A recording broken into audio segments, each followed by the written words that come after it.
स्वामीभक्त हो,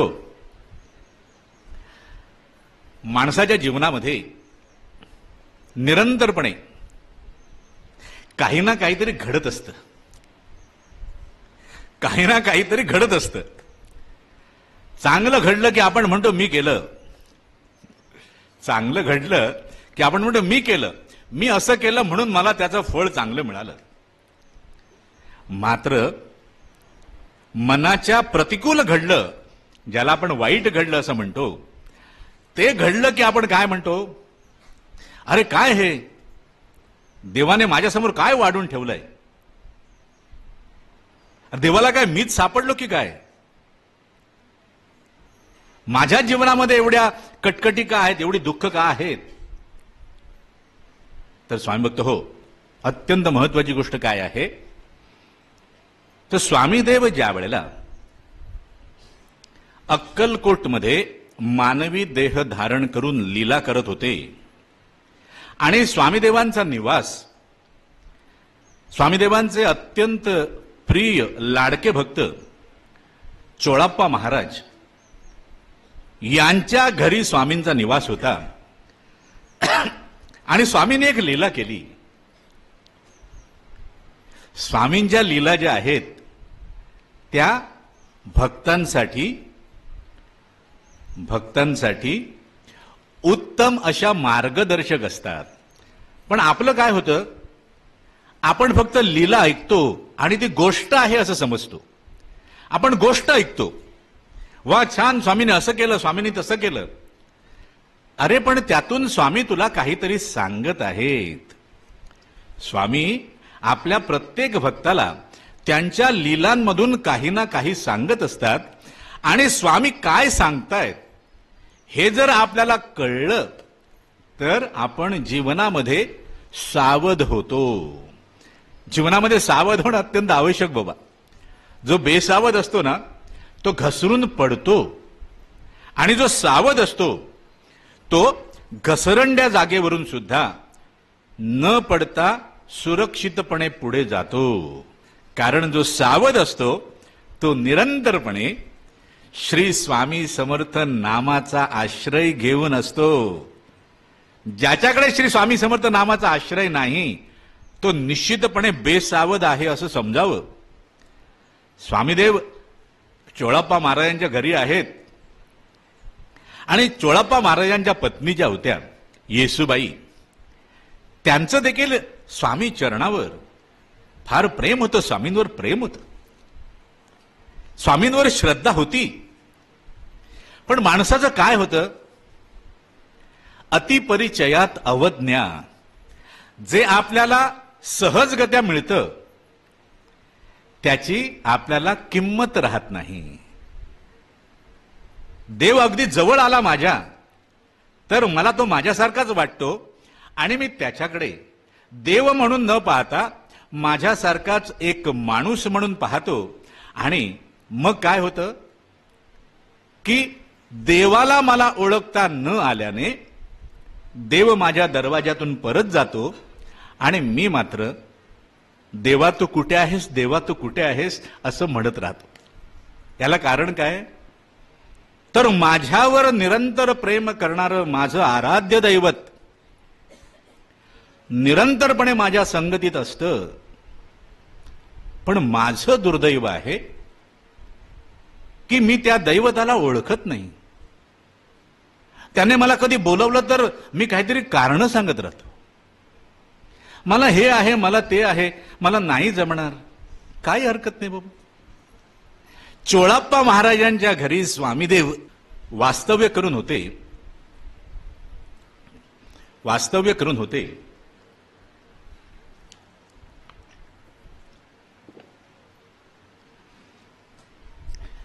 चोळाप्पा महाराजांच्या पत्नी येसूबाई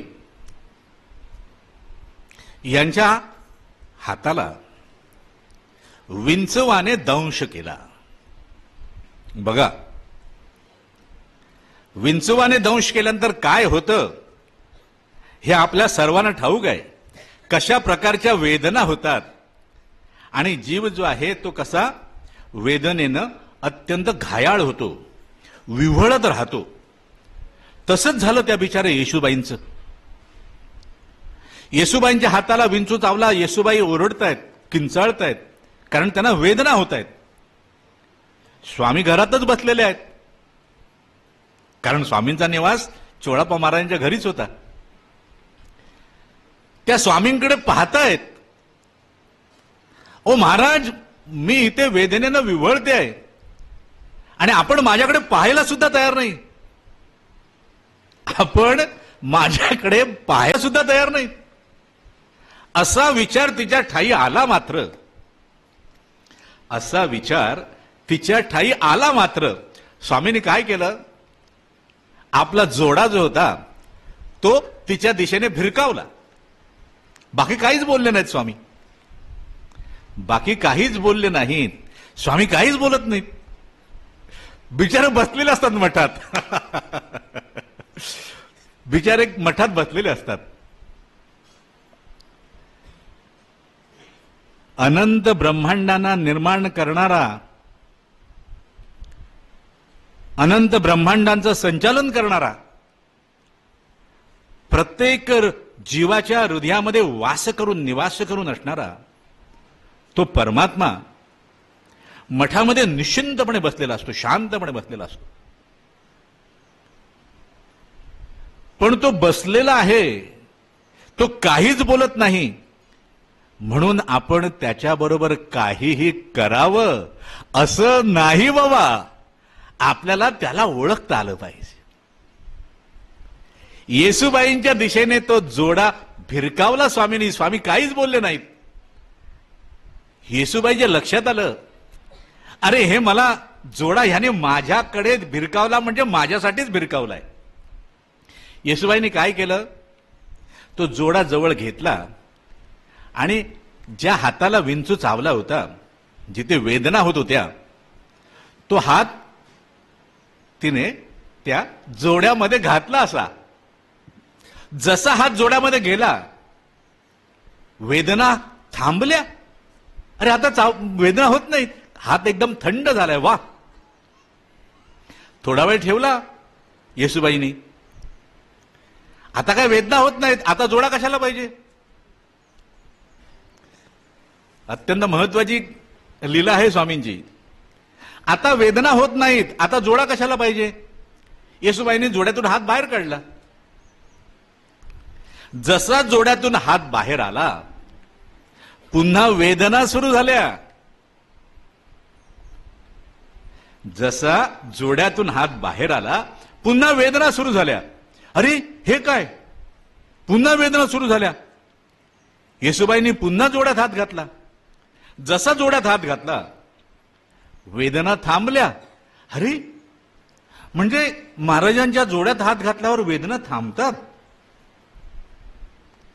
थोड्या वेळ बसली ती बिचारी.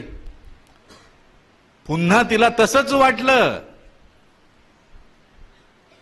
आपण आता हात जोड्यातून बाहेर काढूया, कारण आता बराच वेळ झालाय, आता वेदना गेल्या असतील. तिने हात बाहेर काढला.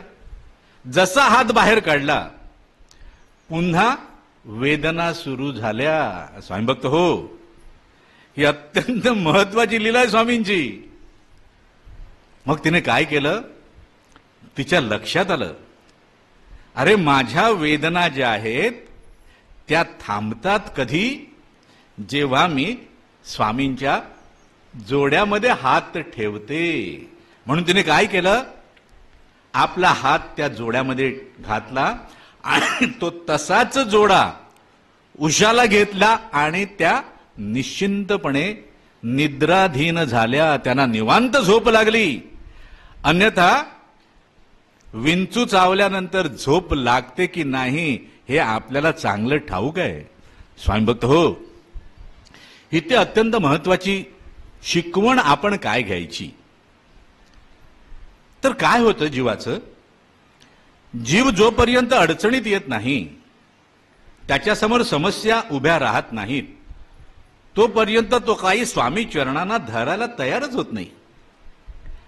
आम्हाला नको, आम्हाला काय करायचं आहे, आम्हाला नको स्वामी चरण, आम्हाला नको स्वामी नाम. त्याने काय होतंय, जेव्हा तो अडचणीत येतो तेव्हा तो स्वामी चरण धरतो. आणि स्वामी चरणाशी सामर्थ्यच असं आहे की जो जो स्वामी चरण धरतो त्या प्रत्येक जीवाच्या जीवनातील अडचणी ज्या आहेत, समस्या ज्या आहेत, त्या निश्चितपणे दूर होतात. आणि मग त्या जीवाची अवस्था त्या येसूबाईसारखी होते.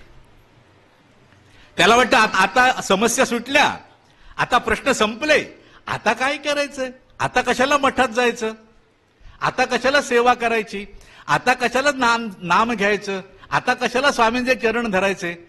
आणि तो स्वामी चरणांपासून दूर जातो, भरकटतो. आणि जसा भरकटला की त्या मायेने त्याला निश्चितपणे पकडलं म्हणून समजा. मग पुन्हा काय होतं, पुन्हा त्याच्या समोर समस्या निर्माण होतात, अडचणी यायला लागतात. अरे हे काय, मी स्वामी चरण धरले होते, मी स्वामी नाम घेतलं होतं, पुन्हा आता माझ्याकडे अडचणी यायला लागल्या. मग तो पुन्हा स्वामींच्या मठाच्या दिशेने वळतो, स्वामी चरण धरतो, स्वामी नाम घेतो. जसं स्वामी चरण धरतो तशा त्याच्या समस्या दूर होतात. स्वामी भक्त हो, इथे अत्यंत महत्वाची गोष्ट काय आहे, येसूबाईने जसं स्वामींचा जोडा आपल्या उशाखाली घेऊन त्या निश्चिंतपणे निद्राधीन झाल्या, तसंच आपलं जीवन जर सुख शांती सौख्याने भरून ठेवायचं असेल निरंतरपणे, तर आपण सुद्धा निरंतरपणे जीवनामध्ये निरंतरपणे स्वामी चरणांचा आश्रय करावा. काही झालं तरी, चांगले दिवस येऊ द्या, वाईट दिवस येऊ द्या, काही झालं तरी मी स्वामी चरण सोडणार नाही. माझ्या समोर समस्या असू द्या, माझ्या समोर आनंद असू द्या, माझ्या समोर सुख असू द्या, माझ्या समोर दुःख असू द्या, माझ्या समोर सौख्य असू द्या, काही असलं तरी मी स्वामी चरण सोडणार नाही. कारण मला जीवनामध्ये जर शांत झोप हवी असेल, मला जीवनामध्ये सुख हवं असेल, तर स्वामी चरणांशिवाय दुसरा पर्याय नाही. हे प्रत्येक स्वामी भक्ताने लक्षात ठेवावं आणि आपण निरंतरपणे स्वामी चरणांचा आश्रय करावा. श्री स्वामी समर्थ.